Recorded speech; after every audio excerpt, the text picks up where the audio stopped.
Mari kita berubah supaya kita punya mindset yang grow, punya mindset terkait dengan anak-anak juga di SD. Beliau menyampaikan bahwa orang yang bergrow mindset maka masalah yang ada sendiri itu ilmunya banyak gitu. Kalau mungkin seperti ini yang kita lakukan sekarang. Nanti sasaran seperti itu. Ini anak yang sudah menjelaskan sampai contohnya, Bapak Ibu yang nanti sudah paham. Ini konsekuensinya terkait dengan pola hidup berdukung dan pola pikir tetap. Melanjutkan yang tadi buku kepala sekolah tadi sudah sampai prinsip pembelajaran mendalam. Untuk tadi prinsip pembelajaran mendalam itu sekarang ini ada 3, yaitu kesadaran, menjelaskan. Nah, ketiga prinsip ini saling melengkapi dalam membangun pembelajaran mendalam bagi peserta didik.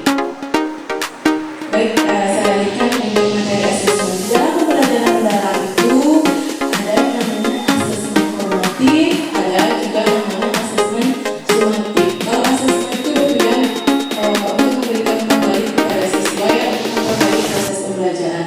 Nah, di sini asesmen formatif itu dibagi lagi menjadi 2, yaitu yang pertama dari awal pembelajaran dan ada juga yang di proses pembelajaran. Selanjutnya ada juga yang asesmen sumatif. Kalau asesmen sumatif itu untuk memastikan ketercapaian tujuan pembelajaran. Ini bagus untuk activity di kelas, khususnya untuk kelas bawah. Oke, siap?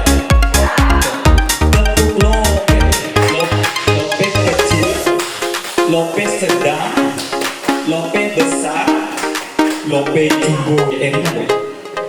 Harusnya selama proses belajar itu harus sering-sering apresiasi ke siswa. Jadi satu lagi namanya tepuk salut. Tepuk salut. Kasih jempol. Kasih jempol. Salut. Oke, terima kasih. Oke, lanjut. Bagaimana implementasi dalam pembelajaran mendalam? Ini perlu saya baca.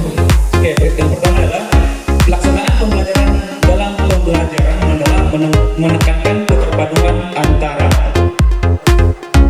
pembelajaran dan asesmen sebagai bagian dari siklus belajar yang utuh dan berkesinambungan.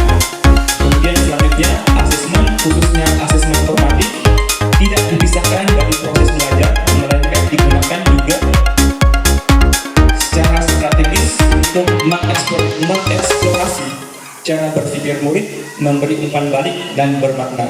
Selanjutnya inquiry kolaboratif. Sebenarnya praktek ini sering kita kerjakan juga. Contohnya sebagai komunitas belajar itu kan sarana untuk guru-guru